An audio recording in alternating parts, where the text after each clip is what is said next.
வெள்ளையங்கிரி பற்றிய 10 சுவாரஸ்யமான தகவல் இந்த வீடியோவில் சொல்கிறேங்க. புதுசாக போகிறவங்களுக்கு பயனுள்ளதாகவும் இருக்கும், போகாதவங்களுக்கு போன மாதிரி அனுபவமாக இருக்கும். முழுசாக இந்த வீடியோ பாருங்கள். அப்படியே நம்ம வீடியோவும் அப்படியே சப்ஸ்கிரைப் பண்ணிக்கோங்க. கேப்டன் இருக்கு அப்படி. ஆமா, எல்லா நண்பர்களுமே நம்மளை அப்படியே கேப்டன் தலைவர் அப்படின்னு அன்போட அழைக்கிறோம். இந்த நண்பர்களோட தாங்க நம்ம இந்த மலை அடிவாரத்துக்கு போனோம். என்னடா 10 சுவாரஸ்யமான தகவல் சொல்கிறான்றீங்களா? ஒவ்வொன்றா வரிசையாக சொல்கிறேங்க. முழுசாக இந்த வீடியோ பாருங்கள். வீடியோ பற்றிய கருத்துக்களையும் கமெண்டில் பதிவிடுங்க. எங்கே இருந்தாலும் நம்ம கோயம்புத்தூர் போய் அங்கேருந்து பூண்டி மலை அடிவாரத்துக்கு போயிடணுங்க. அங்கே மலை மேலே செல்வதற்கு பிளாஸ்டிக் முற்றிலுமாக தடை செய்யப்பட்டுள்ளது.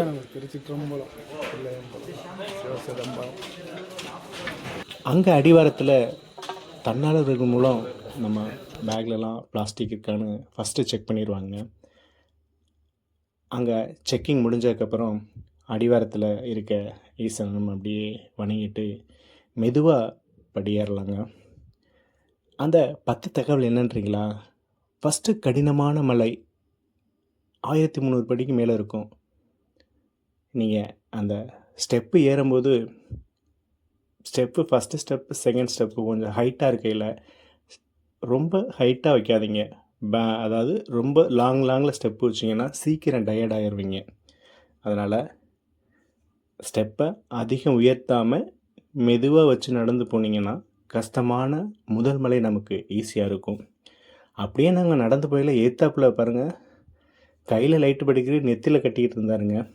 ஏன்னா அது மிகவும் பயனுள்ளதாக இருக்கும்னு நினைக்கிறேன். அதை பார்த்தோன்னே எனக்கு ஒரே ஆச்சரியமாக இருந்துச்சு. ஏன்னா நம்ம கையில் வச்சுட்ருக்க ஒரு நெத்தியில் கட்டியிருக்கான்ட்டு. நாங்கள் போனது பௌர்ணமிக்கு அடுத்த நாள்ன்றதுனால அப்படியே நிலவு பிரகாசமாக இருந்துச்சுங்க. கடினமான அந்த முதல் மலையை கடந்து அப்படியே வெள்ளை விநாயகரை போய் தரிசிக்கணுங்க. அவரை பார்த்தோன்னே முதல் மலை எப்படிடா கடந்து வந்தோன்னு ஆச்சரியமாக இருந்துச்சு. அப்படியே மெல்ல நடந்தோம். அப்புறம் என்ன, ரொம்ப கஷ்டமான முதல் மலையே கடந்துட்டோம். இனிமேல் ஈஸி தானே கடவுளே, எங்களை 7 மலையும் சிறப்பாக ஏற்றிட்டு அப்படியே கீழே இறக்கணும். வெள்ளை விநாயகர்கிட்ட அப்படியே வணங்கிட்டு அப்படியே அங்கே இருந்த கடையில் கொஞ்சம் களைப்பை போக்குவதற்கு அங்கே இருக்க அந்த சுக்குமல்லி காப்பியும் குடிச்சிட்டு அப்படியே மெதுவாக ஏற ஆரம்பித்தோம். நாங்கள் போனது இரவு நேரனால அப்படியே மிகவும் இருட்டாக தான் இருந்துச்சு. அந்த அடர்ந்த மரங்களுக்கு மத்தியில் அப்படியே ஒவ்வொருத்தரும் டார்ச் லைட் கையில் வச்சுட்டு அப்படியே 1 by 1 போனோம். அடுத்து 2வது மலை முடிவில் எல்லாத்துக்கும் தெரியும் அங்கே தண்ணி இருக்குன்ட்டு. அந்த தண்ணியை குடித்தாவே நமக்கு பசியும் இருக்காது, களைப்பும் இருக்காது. இதாங்க அந்த 2வது சுவாரஸ்யமான விஷயம். நீங்களும் அதை குடிச்சு பாருங்களே, போனவங்களுக்கு தான் தெரியும். இந்த தண்ணியை ஒரு வாட்டர் கேனை பிடிச்சிட்டு போயிட்டு புகையில் குடித்தா எந்த களைப்புமே வரலைங்க, எந்த டயர்டுமே வரல. இதுதான் உண்மை. ஆனால் இந்த விஷயம் நிறைய பேர்த்துக்கு தெரியதில்லை. இந்த விஷயந்தாங்க 2வது சுவாரஸ்யமான விஷயம். அடுத்து இன்னும் அடுத்தடுத்து பல்வேறு அந்த விஷயங்களை சொல்லிகிட்ருக்கேன். முழுசாக இந்த வீடியோ பாருங்கள். அப்படியே பிடிச்சிருந்தா இந்த என்னோடய சேனலையும் சப்ஸ்கிரைப் பண்ணிக்கோங்க. அப்படியே அடுத்தடுத்து மெல்ல மெல்ல நகர்ந்து அப்படியே பாம்பாட்டி சித்தர் அவர் இருக்கும் குகை பாருங்களே, இருட்டாக இருக்குது. அப்படியே கொஞ்ச நேரத்தில் அவரை அப்படியே வணங்கிட்டு திரும்புறதுக்குள்ளே அந்த ஒளியில் பாருங்களேன் அப்படியே பிரைட்னஸ் ஆகிருக்கு. இது என்ன நிகழ்வுன்னு தெரியலை, அப்படியே கொஞ்ச நேரத்தில் இருட்டாகிடுது. அது என் கண்ணுக்கு தான் தெரியுமா என்னன்னு தெரியல. அங்கே நடந்த அந்த ஒரு சுவாரஸ்யமான விஷயம். அப்படியே அடுத்து மிகவும் அடர்ந்த வனப்பகுதிகளில் இருக்க அந்த 3வது மலை தாண்டி 3வது மலை முடிவில் இருக்க அந்த சுனை நீரில் அடுத்து அந்த நீரை பிடிச்சி அப்படியே குடிச்சிட்டு மெல்ல மெல்ல அப்படியே நகர்ந்தோம். இரவு நேரம் என்பதனால அந்த டைமில் சில பக்தர்கள் ஏறிட்டு இருந்தாங்க, சில பக்தர்கள் அப்படியே இறங்கிட்டு இருந்தாங்க. அப்படியே 3வது மலை முடிவில் அந்த இருள் சூழ்ந்த நேரத்தில் அப்படியே மலையிலிருந்து எடுக்கப்பட்ட அந்த புகைப்படத்தை பாருங்களேன். எவ்வளவு அருமையானது. இந்த நிகழ்வெல்லாம் அனைவருக்கும் வாய்ப்பு கிடைக்குமா என்பது சிரமம்தான். அப்படியே பாருங்கள், மிகவும் அழகான அந்த நிகழ்வு பார்ப்பதற்கே அருமையாக இருக்கும். அப்படியே ரொம்ப அந்த 4வது மலை ஏறையில் ரொம்ப கஷ்டமாக இருந்துச்சு. அப்படியே முன்னாடி நடந்து போயிட்டுருக்கவரை பார்த்தா அவரோட பின்னாடி போட்டிருக்க டிஷர்ட்டில் அப்படியே அந்த ஒளியை பாருங்களே, அதை பார்த்தோன்னே ஒரு புது உணர்வு, எனர்ஜி சேர்ந்துச்சுன்னு தான் சொல்லலாம். ஏன்னா அது எங்களை காக்கும் விராலிமலை முருகன் படம் இருந்ததுனால எனக்கு ஒரு பெரிய ஆச்சரியம். பரவாயில்லையே, இங்கேயும் நம்மளோட கூட வர்றாரே அப்படிங்கிற மாதிரி அவரே நடந்து போகிற மாதிரி ஒரு பிரமிப்பு. இப்படித்தான் நம்ம கஷ்டமான அந்த நேரங்களில் நம்ம கடவுள் கூட இருப்பங்கிறது உண்மை. அப்படியே நடந்து போகையில் ரொம்ப டைம் ஆச்சு. இரவு ஒரு 2 மணிக்கு மேலே. அப்படியே அந்த செட்டெல்லாம் போட்டிருப்பாங்களே, அந்த ஒரு இடத்துல படுத்திருந்தோம். அவங்க ரொம்ப குளிராக இருப்பீங்கப்பா, இருங்க சுக்குமல்லி காப்பி இருக்குன்ட்டு நீங்களே போட்டு குடிங்கன்னு எங்கள்கிட்டே எடுத்து டீயை குடிக்க சொல்லிட்டா அந்த ஒரு அருமையான மனிதர்கள் இன்னும் இருக்காங்கன்னு தான் சொல்லணும். ஏன்னா எப்படியே இருக்க மனிதர்களுக்கு மத்தியில் இப்படி வர்றவங்களுக்கெல்லாம் ஒரு அன்பான உபசரிப்பு உண்மையாலுமே ஆச்சரியமாக இருந்துச்சு. அதான் ஒரு சுவாரஸ்யமான விஷயம்னு சொல்லிட்டு இருக்கீங்களா. இந்த விஷயம் 4வது விஷயம், எங்களை குளிரோட நடுக்கத்தை பார்த்தோன்னே அந்த டீ விற்கிறவங்க அவங்களே முன் வந்து கொடுத்தாங்க. அடுத்த விஷயம், 5வது விஷயம் என்னென்னா, அதிகாலை பொழுது சூரியன் உதயமாகும் நேரம், சந்திரன் மறையும் அந்த அருமையான நிகழ்வு தான் உங்களுக்கு இப்போ அந்த தெரிஞ்ச காமிச்ச விஷயம். அப்படியே இதையெல்லாம் பார்த்த உடனே எதிர் திசையிலே 7வது மலையை நோக்கி நகரும் அந்த அருமையான நிகழ்வு. இன்னும் சற்று நேரத்தில் அவர் வீட்டிற்கும் அந்த மலையை பார்க்க போகின்றோம் என்று அப்படியே மெல்ல நடந்து செல்லும் முன் சந்திரனின் அந்த அழகை பாருங்கள், என்ன ஒரு அருமையான நிகழ்வு. அப்படியே ஆண்டி சுனையில் நீராடி அருமையான அந்த நிகழ்வுடன் கடந்து வந்த களைப்பெல்லாம் அப்படியே பறந்து போச்சுன்னு தான் சொல்லலாம். இதில் ஒரு என்ன சுவாரஸ்யம்னா, இந்த கடுமையான குளிரிலும் குளிரான நீரில் குளித்தவுடன் என்ன ஒரு புத்துணர்வு இருக்கின்றது. இது அங்கே போயிட்டு குளித்தவங்களுக்கு தான் தெரியும். இப்படி ஒரு சுவாரஸ்யமான அந்த விஷயந்தான் அந்த 6வது விஷயம். குளிரும் தெரியாது, டயர்டும் தெரியாது. அந்த ஒரு அனுபவம் இந்த ஆண்டி சுனை. இதுதான் அந்த 6வது சுவாரஸ்யமான நிகழ்வு. இன்னும் ஒரு 4 விஷயங்கள், இன்னும் சிறப்பு ஊட்டக்கூடிய விஷயங்கள்லாம் தொடர்ந்து சொல்கிறேன், அப்படியே கேளுங்க. அப்படியே ஆண்டி சுனையில் குளிச்சுட்டு, வணக்கம் நண்பர்களே. தற்சமயம் வெள்ளையங்கிரியின் 7வது மலையில் ஏறிக்கொண்டிருக்கின்றோம். கடினமான மலைன்னு சொல்லுவாங்க, ஆனால் எங்களுக்கு சுலபம். எப்படி சிறப்புமிக்க இந்த வெள்ளையங்கிரி பயணம் ஏறிக்கொண்டிருக்கின்றோம். அப்படியே சூரிய உதயத்தை பாருங்க, மலை மீது அப்படியே வந்து கொண்டிருக்கின்ற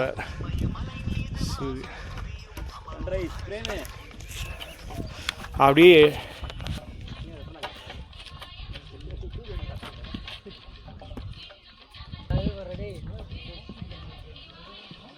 அந்த சூரியன் உதயமாகும் நிகழ்வை பாருங்களே. அந்த மலை மீது ஒரு மின்சார பல்பு ஒளிரும் அமைப்பு போன்ற அந்த நிகழ்வை பாருங்கள், என்ன ஒரு அருமை. இந்த 7வது சுவாரஸ்யமான இந்த நிகழ்வு. அப்படியே மெல்ல மெல்ல 7வது மலையை நோக்கி சந்திரன் மறையும் அந்த நிகழ்வையும் பார்த்துவிட்டு அப்படியே மெல்ல நகர்ந்தோம். அந்த 7வது அடிவாரத்தில் இருக்கும் சுனை நீரை குடித்துவிட்டு நாங்கள் பதிவு செய்யும் அந்த பதிவை ஆனால் யூடியூப் சேனலில் எடுக்கிறாங்க அப்படிங்கிற விஷயத்தை அப்படியே அங்கே சென்ற பக்தர்கள் சொல்லிட்டு இருந்தாங்க. அப்படியே எங்களோட நேமையும் சொல்லிட்டு அமர் செந்தில் விராலிமலை என்ற யூடியூப் சேனலை பாருங்கள் அவங்கள்ட்ட சொல்லிவிட்டு அப்படியே மெல்ல 7வது மலையை நோக்கி நகர்ந்து கொண்டிருந்தோம். 7வது மலை அடிவாரத்தில் இருக்கும் அந்த விநாயகரை வணங்கிவிட்டு அப்படியே மெல்ல மெல்ல 7வது மலையை நோக்கி எங்கள் பயணம் ஆரம்பமானது. செல்லும் வழியில் மிகவும் ஒரு சிறப்பான ஆச்சரியமூட்டும் அந்த சுவாரஸ்யமான 8வது தகவல் என்னவென்றால், இந்த சிறப்புமிக்க வெள்ளையங்கிரி ஈசனை தரிசிப்பதற்காக தமிழகத்தில் மட்டுமல்ல, இந்தியாவில் மட்டுமல்ல, வெளிநாடுகளிலிருந்தும் இந்த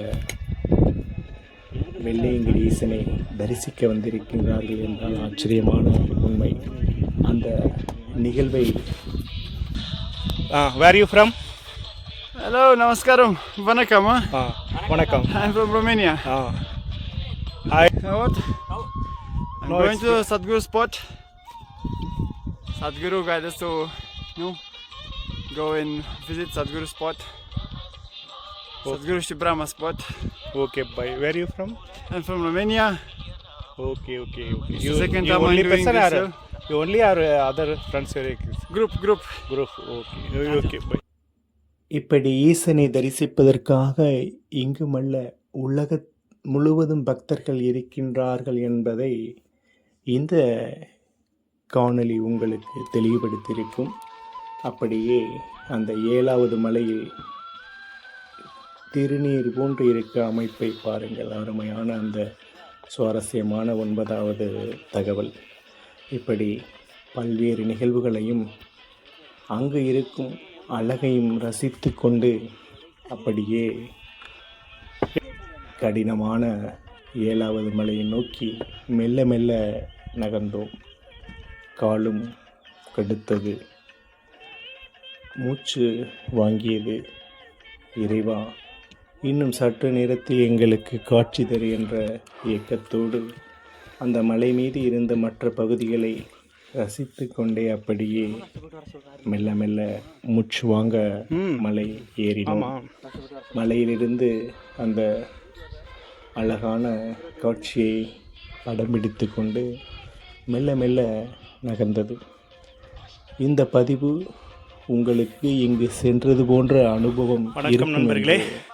இப்போது வெள்ளையங்கிரியோட 7வது மலை உச்சியில் பதிவிடுகின்றோம். ஏறிட்டு இருக்கேன். இது போன்ற வீடியோ கொஞ்சம் கஷ்டமாக தான் இருக்கு பார்ப்பதற்கு. மூச்சு வாங்குது சேனல் அப்படியே இருந்தாலும் சப்ஸ்கிரைப் பண்ணிக்கோங்க. ஈசனை பார்க்குற ஆர்வத்தில் அப்படியே ஏறிட்டு இருக்கோம். அப்படியே பாருங்கள், இயற்கை அழகு எவ்வளோ அழகாக இருக்குது.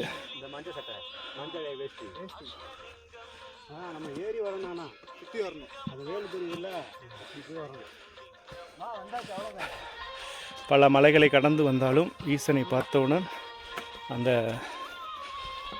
கஷ்டங்கள்லாம் கரைந்து போகும் தான் உண்மை. இன்னும் அங்கே பாருங்கள், அந்த இடத்துக்கு இன்னும் கொஞ்சம் நேரத்தில் நடந்து போனால் அவர் பார்த்துடலாம். எத்தனை பேர் நடந்து போயிட்டுருக்காங்க. சிவாய நம்ம அதான் ஈசன் வீட்டில் இருக்கும் அந்த மலை. 7வது மலையில் பாதி தூரத்தில் இப்போ கடந்துட்டுருக்கோம். அப்படியே இயற்கையோட அழகை பாருங்கள், எவ்வளோ அழகாக இருக்கின்றது. சிவாய நம. மூச்சு வாங்க அப்படியே சிறிது நேரத்தில் அவர் வீட்டிற்கும் அந்த மலையை வந்தடைவோம். இறைவா, மிகவும் கஷ்டமான அந்த 7வது மலை. 6 மலையும் அப்படியே மூச்சு வாங்க கடந்து வந்துட்டோம். அப்படியே பாருங்கள், கொஞ்சம் தூரம் மணி சத்தம் வருதா, கொஞ்சம் நேரத்தில் வந்துட்டோம். அப்படியே கடந்து போயிட்டுருக்கோம். கொஞ்சம் பின்னாடி தெரியுதா? அந்த டீஷர்ட் லைட்டாக கவர் பண்ணு. நீ வா பக்கத்தில். சரி. எத்தனை கஷ்டங்களை கடந்து உன்னை காண வந்திருக்கின்றோம். உன்னை காண்பதற்காக பல மலைகளை கடந்து வந்திருக்கின்றோமே என அவரை இருகரம் கூப்பி வணங்கி அவரை தரிசிக்க இன்னும் சிறிது நேரம் இருக்கின்றது என மெல்ல மெல்ல நகர்ந்தோம் அவர் இருக்கும் மலையை நோக்கி. கண்ணெதிரே தோன்றுகின்றார். அவரை காணும் நேரம் இன்னும் சில வினாடிகளில் என்று அப்படியே அவர் இருக்கும் இடத்தை வந்தடைந்தோம். மலையை சுற்றி அழகான அந்த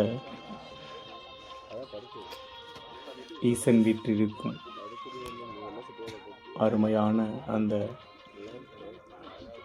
மலைகள் சூழ இருக்கும் நிகழ்வு. இப்படி சிறப்புமிக்க அவர் இருக்கும் இடத்தை வந்தடைந்தோம். மெல்ல மெல்ல அவர் இருக்கும் இடத்தை நோக்கி நகரும்போது, இறைவா, உன்னை வந்து நான் பார்க்கும் அருமையான நிகழ்வை ஏற்படுத்தியதற்கு நன்றி கூறி அந்த ஆலயத்தில் இருக்கும் மணி சத்தத்தை அவர் காதுகளில் கேட்கும்படி செய்துவிட்டு அப்படியே முதலாவதாக இருக்கும் வெள்ளை விநாயகரை வணங்கினேன். அந்த 10வது சுவாரஸ்யமான விஷயம், நாம் செல்லுமே அந்த அவர் முன்னில் பார்க்கும் அருமையான வாய்ப்பு பல பேருக்கு மத்தியில் எனக்கு கிடைத்தது. சுவாரஸ்யமான நிகழ்வு. தொடர்ந்து அந்த அபிஷேக நிகழ்வை பார்ப்போம்.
அரசே, நீ வடைத்த வையம் நீள்க, மாமலை மண்ணுக, மெய் விரும்பி அன்பதாம் விளங்குக, சைவ நன்னேர்தான் தலை தூங்குக, தெய்வனின் திருநீர் சிறக்கு. சிவாதன திருச்சிற்றம்பலம்.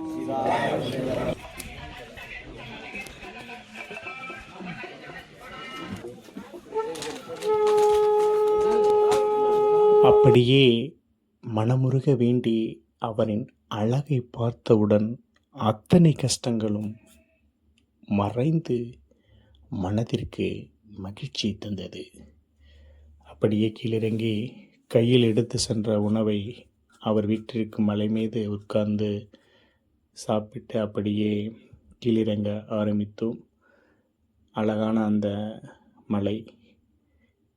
மலையேறும் சில பக்தர்கள் 5வது மலையிலிருந்து அவரை இருக்கும் அந்த 7வது மலை நோக்கி, இறைவா, இப்படி ஒரு பயணத்தை ஏற்படுத்தி கொடுத்தமைக்கு நன்றி கூறி அப்படியே கீழிறங்க ஆரம்பித்தோம். இவ்வளவு கஷ்டமான மலைகளையும் கடந்து வர வாய்ப்பு கொடுத்த இறைவனுக்கு நன்றியை கூறி அங்கிருந்து ஈசாவின் அழகை பார்த்து அப்படியே 2வது மலை மீது இறங்கும்போது என்ன ஒரு அழகு! சூரியனின் அந்த ஒளியில் அழகாக அந்த 2வது மலையில் அமர்ந்து ஓய்வெடுக்கும் தருணம் என்ன ஒரு இனிமை! இப்படிப்பட்ட சிறப்புமிக்க நிகழ்வுகள் எல்லாம் கடந்து அப்படியே அடிவாரம் வந்தடைந்தோம். பல மலைகளை கடந்து சிறப்பான பயணத்தை கொடுத்த இறைவனுக்கு நன்றியை கூறி முதல் மலை வந்தடைந்து விநாயகருக்கும் நன்றியை கூறி அப்படியே கீழிறங்க ஆரம்பித்தோம்.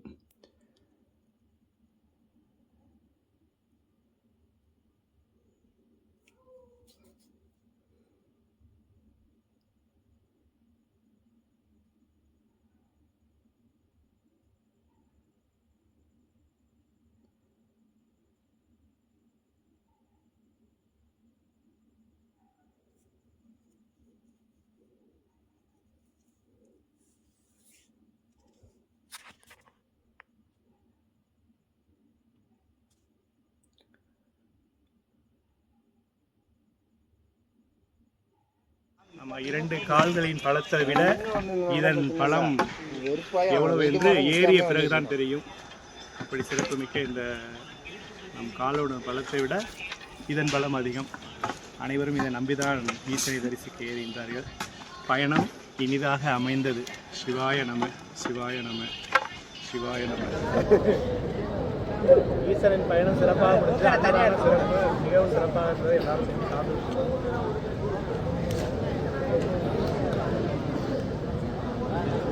Thank you.